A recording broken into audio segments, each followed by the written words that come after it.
In early 2021, Saudi Crown Prince Mohammed bin Salman unveiled the Line to the World, an ambitious megaproject to be built in the remote northwestern corner of Saudi Arabia.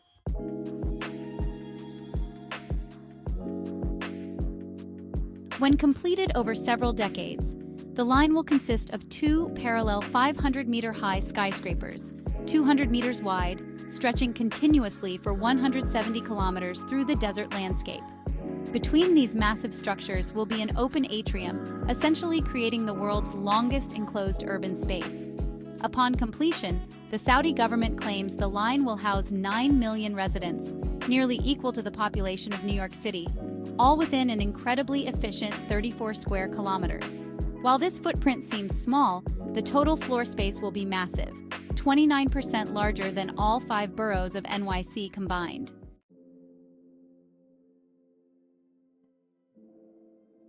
Unlike any other city on Earth, the line is promoted as a completely car-free environment with no roads.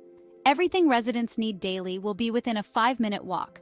Transportation from one end to the other will be handled by underground high-speed trains, reportedly capable of covering the entire 170 kilometers in just 20 minutes.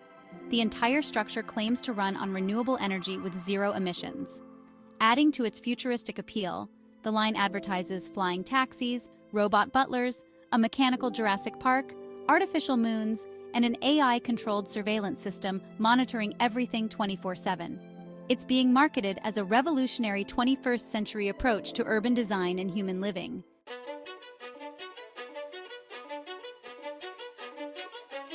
But what's become of this project now? Will it avoid the fate of other abandoned megaprojects like Dubai's Palm Islands? Since its 2021 unveiling, the line has become Earth's largest ongoing construction project. Saudi Arabia has deployed massive fleets of excavators, trucks, and work crews, moving millions of cubic meters of sand to prepare the foundation. Prince Salman compares the project's scale to the Egyptian pyramids, calling it a civilization revolution.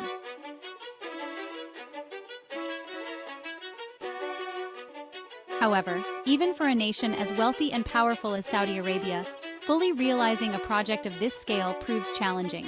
The estimated cost has skyrocketed from $200 billion in 2021 to at least $2 trillion in 2024, twice Saudi Arabia's entire nominal GDP. Even this $2 trillion estimate is considered conservative by many independent analysts. When first announced in January 2021, Saudi officials optimistically claimed the first residents would move in by the first quarter of 2024, with 1.5 million people occupying the first 16 kilometers by 2030. However, in April 2024, they quietly released an update.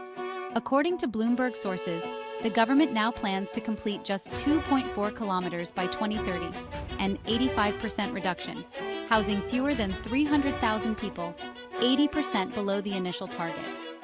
Despite these setbacks, Saudi officials and line representatives insist this is a long-term, multi-century commitment that will continue throughout the 21st century until reaching its goals of 170 kilometers and 9 million residents. They acknowledge it will take longer than initially expected, but after 4 years of development, the project has been plagued by countless engineering, management, and financial setbacks severely hampering progress.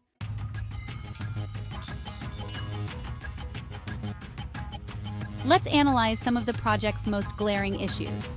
First, there's a major problem with the advertised underground train system, claimed to transport passengers across the entire 170-kilometer structure in 20 minutes. To achieve this, trains would need to maintain speeds of around 317 miles per hour. For comparison, the fastest train ever built, China's Shanghai Maglev, reaches a maximum cruising speed of 268 miles per hour. In a paper published in Nature's Urban Sustainability section, mathematicians pointed out that the linear city design faces massive challenges with distance. To maintain the promise of 5-minute walks to train stations for 9 million car-free residents, the line would need approximately 86 different stations along its route. With most trains stopping at dozens of stations, journeys between ends would inevitably take significantly longer than 20 minutes, and trains could never approach their theoretical speed capabilities. Worse yet, the linear design means just one line for the entire transit network. If a fire or accident occurs anywhere, the entire system could be paralyzed. Then there's the question of elevators and escalators.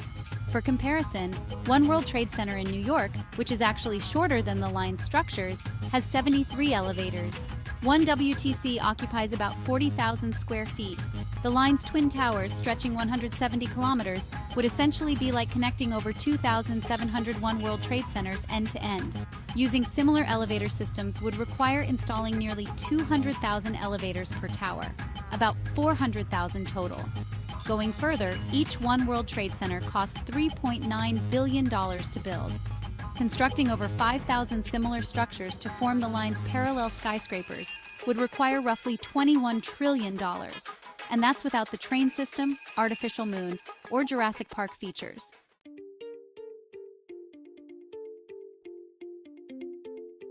Moreover, thousands of workers must be brought to this remote construction site, requiring brand new city infrastructure to support them. The nearest major city is about 2 hours away. Inside sources reveal at least $5 billion has been spent just on housing for construction workers before major structural work has even begun. Once construction of a megaproject like the line starts, the demand for materials like steel and glass could become so massive that it might drive up global prices, making completion even more challenging.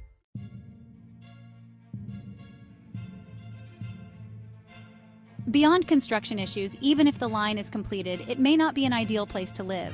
For 170 kilometers, there's nothing but inhospitable desert outside the line's walls, nowhere to go and nothing to do beyond the massive structure. Architects reportedly struggled to prevent the entire 170-kilometer structure from feeling like a claustrophobic, repetitive rectangle. There are serious concerns about how emergency vehicles would operate in this 170-kilometer enclosed city without roads or vehicle spaces. How will residents feel about being trapped in a building without private transportation while under constant Saudi government surveillance? The regime, notorious for dismembering and beheading critics, claims the line will feature ubiquitous AI systems, meaning 24/7 mass surveillance and facial recognition technology.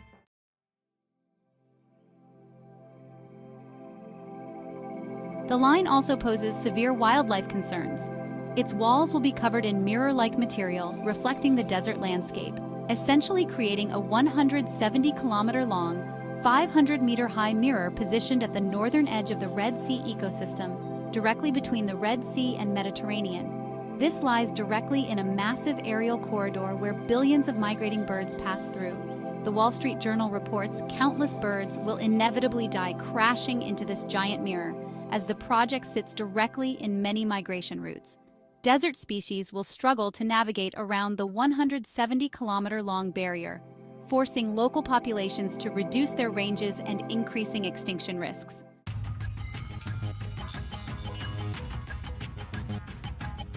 Another crucial issue is securing enough water for 9 million residents. Remember, the line's construction zone has almost no freshwater resources and sits in a region with some of the lowest rainfall in an already drought-prone country.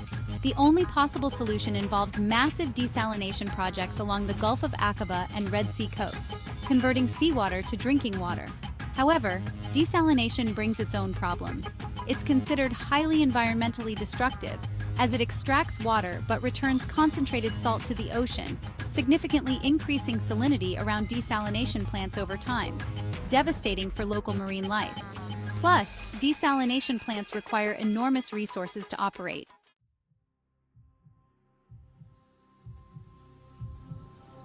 The line's location is home to up to 20,000 members of the indigenous Huaytat tribe now facing forced relocation. Saudi armed officials have been assigned to deliver eviction notices and compensation packages door to door. Reportedly, compensation is extremely low, $266,000 for large properties and just $27,000 for small basic homes. This pales in comparison to some foreign consultants' reported tax-free annual salaries of $700,000 to $900,000. Some evictions have turned violent with local resistance. Since then, Saudi security forces have reportedly been authorized to use lethal force during evictions. Dozens of local residents resisting displacement have been arrested, with 5 sentenced to death in Saudi courts, currently awaiting execution.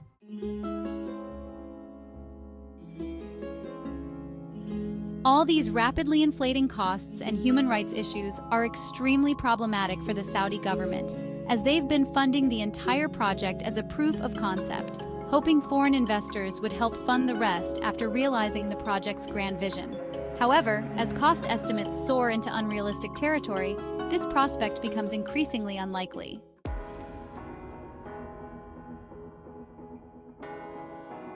That's all for today's analysis.